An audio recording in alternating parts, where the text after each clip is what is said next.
Howdy Cougs, welcome to Coug on the Clock. I'm Sam Taylor. And I'm Alfonso Valdivia. We've got a great show for you today. We'll be talking about WSU men's basketball and their recent turnaround, the legendary career of Tom Brady, the upcoming Winter Olympic Games, and the NBA so far.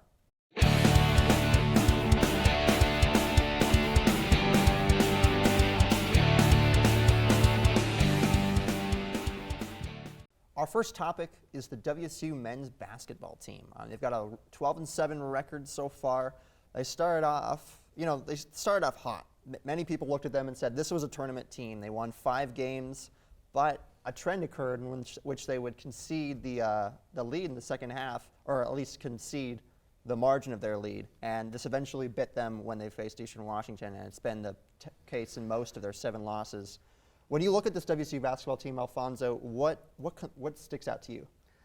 It sticks out to me that they're a really great team. They still are. Despite their losses, I see that they're a really great team. They just need to focus on each other, still have those wins. And yeah, we have a lot of talent on that basketball team. As you can see, we have Michael Flowers. He's been really good on that team. He's a true captain for the team. He has played all season long with a total of 245 points, 608 total minutes played, and have made 42 out of 48 free throws. So what do you think of the team? I like them a lot. They're really fun to watch, especially as they've kind of gelled together in their recent games.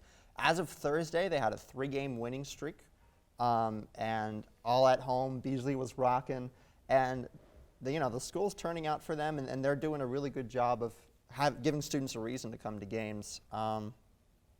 I've really enjoyed seeing them come together, and a player in particular that I really love is Mohamed Gay. He's only a freshman, but when he gets the basketball near the hoop in the post, it's going in the rim, or going through the basket rather. He just leaps up, slam dunks it. It's so cool to see. Yeah. What do you think about they swept Utah? They swept Utah for the first time in school history with a 71 and 54 point game. What do you think of that? That was fantastic. It was actually, I was surprised to hear that we had not won in Salt Lake in like 75 years or something like that, something crazy like that. That's crazy. And the first time that we swept them, it's amazing. In that game, I love how this Jakimovski Andrek, he played hell of a game. He has scored 15 points and 8 rebounds and had 2 steals. And also, Robert Styrell also had an amazing game with 15 points. Yeah, they're really fun to see, and they gel together amazingly well. And so we wish the best of luck to the WSU men's basketball team. And actually, one last question: do you think they can make the tournament? They actually can. I believe in them. They just have to keep winning as a team and always have to back each other. Fantastic. Have to back each other. Yes. Our next topic is one that's on the mind of a lot of sports fans, and that is the retirement of the GOAT, Tom Brady.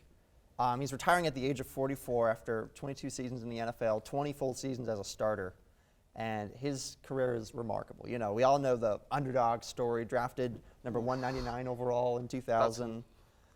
Spent the first year on the bench behind WSU Cougar quarterback great Drew Bledsoe.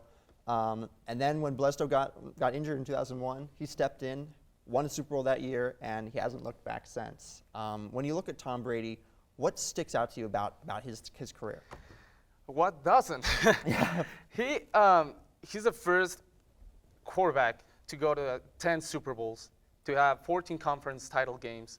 I mean, he directed his teams, both the Patriots and the Buccaneers, to have 18 division titles. With 7 Super Bowl wins, he has more Super Bowl titles than any franchise in the history. He's also 4-time Super Bowl MVP. I don't know, he's the GOAT. He's the GOAT. Also, he is the youngest starting quarterback and the oldest quarterback to win a Super Bowl. Imagine how crazy is that. That is so impressive, yeah. So we're gonna take a look back on the Super Bowls he has been into. What is your favorite Super Bowl moment of Tom Brady? Now, as a Seahawks fan, this does pain me to say, but his performance in Super Bowl 49 was remarkable. And there's a reason that he is considered was crowned the MVP of that game, and a reason that the he's the reason the Patriots were up by 4 late in the game, and the reason that Malcolm Butler's interception counted for anything in the first place. And because the Seahawks defense, although they were playing through some injuries, they were still a really stout group. And the Patriots were down by 10 in that fourth quarter, but it was Tom Brady that orchestrated the comeback drive. All in all, in that game, he had he completed 37 of 50 passes for 328 yards, 4 touchdowns, 2 interceptions, but he put his team in a position to win, and that's just remarkable. It is. When you look at Tom Brady's Super Bowl career, what moment sticks out to you? Oh, for me, it's the Super Bowl 51. They went against Atlanta Falcons. They were down 28-3 in the third quarter. Brady set 3 Super Bowl records against Atlanta. I mean, he had the most passes in a game with 62, most completions with 43, and most passing yards of 466. They overcome to that deficit, and they won 34-28 with the MVP, the GOAT, Tom Brady. And now there are many more stories that we could tell about Tom Brady, but unfortunately, we are out of time for this one. Thank you very much, Alfonso. Let's go to the next one. Our next topic is going to be the Winter Olympic Games. They're right around the corner here in 2022. But before we dive into some facts about this year's games, let's go back to 98 years to January and February of 1924 for the first ever Winter Olympic Games held in France. It was then called the International Winter Sports Week, and featured over 250 athletes representing 16 countries in a dozen events, including bobsled, curling, ice hockey, Nordic skiing, and skating. When you look at those events and all the events that were part of that first Olympic Games, what is your favorite event? Ooh, my favorite event is ice hockey. Hockey is hard. There's a lot of action in that sport. You have to be really tough. You're allowed to fight. That's crazy. Yeah. And for me it's hard because even ice skating for me it's really hard. I mean, I can imagine like going ice skating and then punch someone. Yeah, I wouldn't last 2 seconds. I'd fight myself. You know what really sticks out to me? I mean, the first Winter Olympics game, there were only 250 athletes, as you said, and now they have over 2,800 athletes playing right now in the Winter Olympic Games. That's a lot of change. And now we have 109 events in the sports. Yeah. Yes. It's truly impressive. And what's great about the Olympics, I think, is that it definitely is an international event through and through, and it really focuses not just on people from all around the world, but from people in our own community, and setting a standard that the athletes can go out and achieve great things and compete against the world's best. For example, Katie Heinsohn from Redmond, Washington, she is a skier, and she's going to be competing in this year's Olympic Games. She is from Redmond, but she spends her time traveling all around the world skiing, and she is a ski coach at Keesley Ski Camp at Mount Hood. Imagine learning from an Olympic athlete. Like that's amazing. That's really amazing. So, what do you think about that sport? What's your favorite what's your favorite sport about the winter? My favorite sport is curling. I really don't understand it. I need to do some more research on curling, but it's just so fun to watch. Oh yeah. I love playing Wii Sports curling and all that. It was really fun, and it's really fun to see. Yeah. That's great. You want to move on? Yeah, and so our next topic is going to be NBA. The NBA season, and as we're getting closer and closer to the playoffs, there's lots of speculation and lots to talk about. So Alfonso, when you look at the NBA, who do you think is going to win or finish at the top in the East? Oof, at the top of the East, I think I'm going to have the Chicago Bulls. Chicago Bulls, they've been really dominant this season. I mean, they're just great. Who do you think is going to be in the Eastern? The Bulls look really good, but the Brooklyn Nets, you just kind of have to trust that they'll come around. They've got so many star-studded names that it's Kevin Durant, Kyrie Irving, at least for half the time, and James Harden. It's been good to see. Although they've had some injuries, and there's been some times early in the season where they were not for most of their games they were not on the court together. But you got to hope that they'll turn it around. But my real pick in the East is the Cleveland Cavaliers. The LeBron James and Kyrie Irving days are long gone, but Yeah. they've got a star-studded core, or young rising core, all under like 23 for the three that are leading them, and that's Jarrett Allen, C.D. Osman, and Evan Mobley. They're super proud. Evan Mobley's like, I think in his 30s, but they've got a lot of good players there, and I'd like to.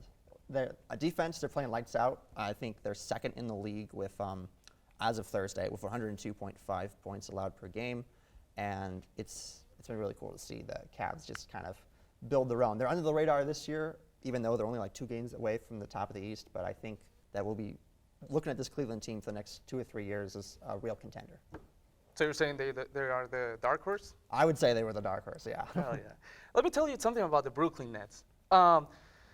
As you can see, they have lost some games. I mean, with Kevin Durant out, we don't know if he's going to be back to the playoffs yet. He's going to miss this the All-Star game this week. But they're really unstable. The Brooklyn Nets, they're going to the playoffs. I can assure you that. But will they make it to the finals? No, I don't think so. What about the Western Conference? Who do you think? In the West, the Coug fan in me really wants the Warriors to go all the way.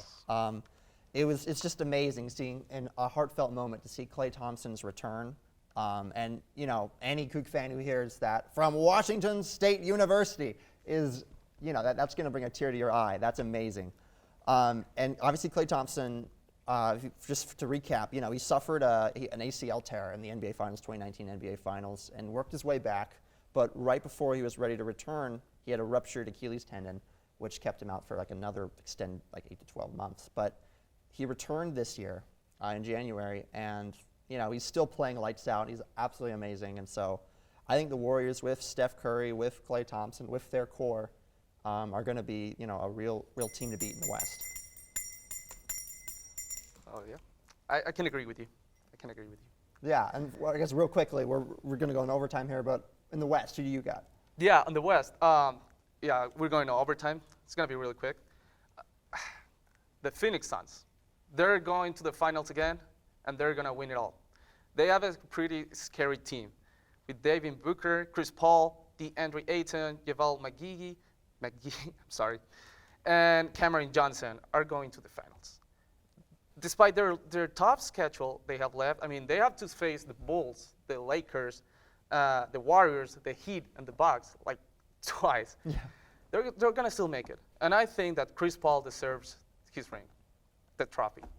Absolutely. Yeah. Well, thank you, Alfonso. That's all the time we have today. But be sure to follow us on Instagram at WSU Sports Network and on Twitter at WSU Sports Net.